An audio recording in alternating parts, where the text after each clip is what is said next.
Welcome to the new art of influence, embracing the creator economy in cultural spaces. So today we'll explore an exciting and transformative topic that is reshaping how people interact with culture, history, and the arts. We're diving into the creator economy, a new frontier where creativity, community, and digital platforms come together to generate impact and revenue. So for culture institutions, this shift opens up extraordinary opportunities. So whether you're a museum director, a curator, or culture enthusiast, the idea of becoming an influencer might seem unexpected. But by the end of this session, you'll see how cultural organizations not only can, but should be embracing this digital evolution. Museum and cultural spaces hold a treasure trove of knowledge and stories, and it's time to share them with the rest of the world. In this session, we'll cover 4 things. 1, redefining how cultural organizations perceive the creator economy. So understanding why the creator economy is a natural extension of your current mission. 2, position yourself as a curator. So how to craft digital stories that build engagement and communities online. 3, partnering with creators, so strategies for working with influencers and creators that are really going to amplify your reach. And then 4, actionable steps you can take today, so practical ways to start embracing the creator economy right now, regardless of your budget or your resources.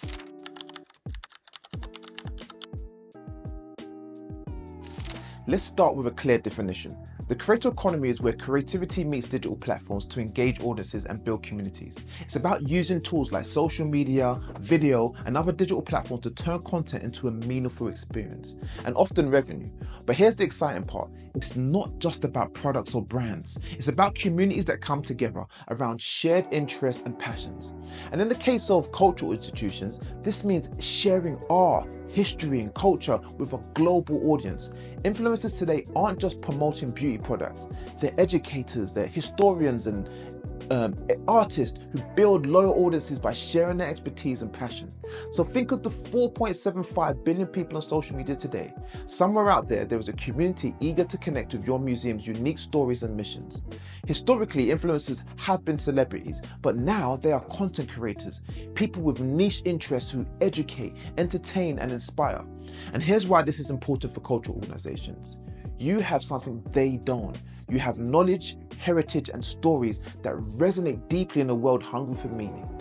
To quote Lori Bird, the founder of the cultural agency 1909 Digital, "In an oversaturated market, museums are lucky to have the heart that many big brands lack. We can cultivate social influencers into communities who provide authentic connections to those audiences we have not been able to reach. No matter the museum's size, influencers matter. Every museum has something to give, and there is an influencer out there that loves your mission and wants to share it."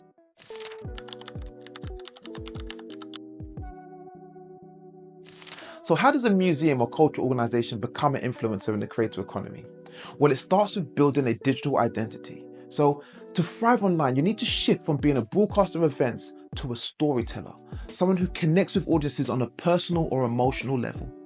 Authenticity and authority are your greatest assets as a cultural organization or museum. So one inspiring example is the Sacramento History Museum, which became TikTok famous thanks in large part to a front of house employee and an 80-year-old volunteer who was passionate about printing presses. Their success proves that cultural organizations have incredible stories to tell.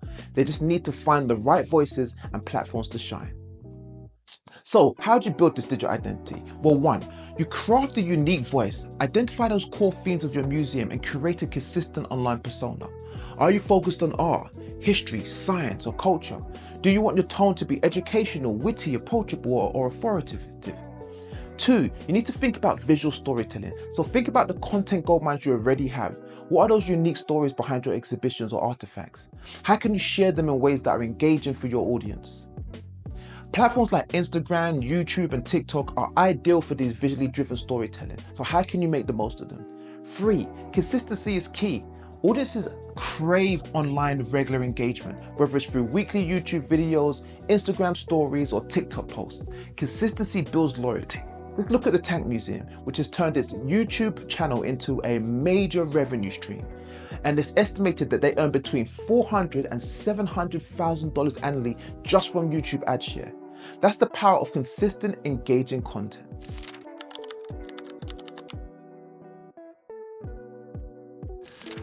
Wait a minute, did you know there is an estimated 45 million professional content creators in the creator economy and over 162 million amateur content creators out there? I promise you, your dream storyteller is waiting to connect with your organization. Now back to the session. So, partnering with external creators can expand your reach in ways that traditional marketing just can't. So how do you start? First, find creators whose audiences align with your mission. Influencers come in all shapes and sizes, from nano influencers with 1,000 followers to mega influencers with millions. The key is finding those who connect with your museum's values and are passionate about what you represent. So here are 3 different examples of arts and culture content creators. They each have their own style, but they all share one crucial trait. They are storytellers who know how to craft content that emotionally connects with their audiences. So that be through humor, provocation, tapping into social trends, or sparking a sense of wonder. Many of us have heard of Mansa Musa and how he was the richest man to walk the face of the earth, but not many people have heard of Sundiata Keita. Now, whilst Mansa Musa was the 9th ruler of the Mali Empire, Sundiata Keita actually founded it. You see, Sundiata Keita was the grand uncle of Mansa Musa. Now, Sundiata Keita was not only a king, but he was the inspiration behind the Disney film we all know and love, The Lion King. And why exactly is this? I'll explain. Paris Street's rainy day is much more than just a snapshot of fancy Parisians hiding under umbrellas, dodging traffic and going to work. Because Gustave Caillebotte didn't just paint a portrait of people, he painted a portrait of a brand new city. Because in the mid-1800s, the back streets and slums of Paris got demolished and the city quickly transformed into a modern metropolis of grand boulevards, beautiful parks and shiny new railway bridges. Ooh la la! Come a little closer. Have you ever seen a book that is over 700 years old? I have one right here. That's before the printing press, which means this book is handwritten. Look at that. That is handwritten. The book is in Latin. It's actually a Bible. And it is all done by hand. Look at the beautiful calligraphy. That is written 12 lines to the inch. Can you imagine how small the quill had to be? It's probably like a crow's quill. I'm going to do something that's never been done. I'm going to do ASMR, 700-year-old, and this is going to be very quiet. Okay, here we go. You can barely hear it. This is vellum. This is very thin animal skin. What do you think about this 700-year-old book written by hand? So how can you find more creators like these? Start with these simple steps. Explore suggested accounts and check the tag section on Instagram, especially from other cultural organizations or creators that you already admire. What you'll discover is a vibrant mix of communities, curators, and emerging influencers of all sizes who could become potential collaborators. And remember, these collaborations are not just one-time promotions. Think long-term, invite influencers to exclusive openings, add them to your press list and make them part of your museum's extended community. The relationships that you build with these curators can lead to sustained visibility and engagement over time. Take the Memphis Brooks Museum, for example, which hosted an influencer press night for its Christian Siriano People Are People exhibit. They partnered with local content creators who then went out and generated buzz throughout the city, with each influencer creating their own unique take on the exhibit. You can also get creative with partnerships, so host virtual tours with curators, collaborate on video series, or even co-create content with different influencers. The Tank Museum again have a great example where they recently teamed up with popular gaming platform GameSpot, merging military history knowledge and gaming to reach new audiences. These types of collaborations create lasting impressions and broaden your reach beyond traditional museum goers.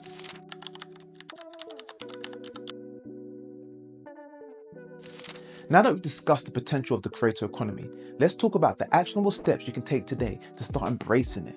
Let's reframe how we see social media. Social media isn't just for announcing events or selling tickets.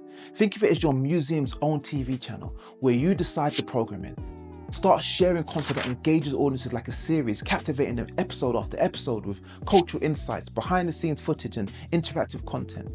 Let's shift from broadcasters to storytellers.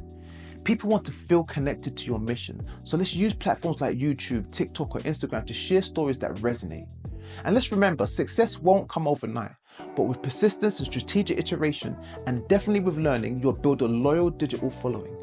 Make sure you choose the right platforms to start with, the platforms that align with your museum's goals and resources. So that might be TikTok for quick engaging videos or YouTube for longer form content.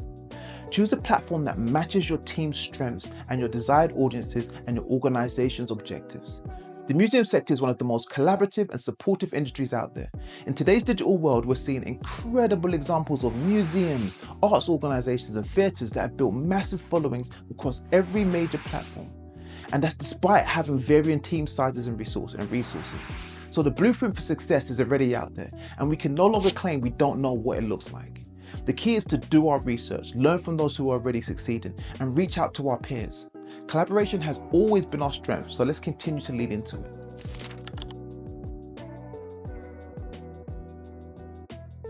So to conclude, embrace the creator economy. The creator economy isn't just for influencers, it's for anyone with a story to share. Cultural organizations have a unique opportunity to shape how people connect with history, art, and culture in this digital age. As historians, curators, and culture lovers, we're living in an era marked by misinformation, culture wars, and everything in between. We may really be the last line of defense, showing up to be the influence the world truly needs. Your stories matter, and the world is more than ready to hear them. Thank you very much. Oh, one last thing. Almost forgot to mention this. All the best creators find ways to provide some form of value for their audiences. So here's my last little tidbit. So in 2021, a cultural content creator named Mary McGilvery created an open access Google Drive with a whole host of arts and culture related content creators from around the world. So hopefully this talk has inspired you to think more about how you can work with creators or set your organization up to be one themselves. Either way, this document is a great place to start your research and see what's out there. So scan the QR code to access. And that's it. Peace.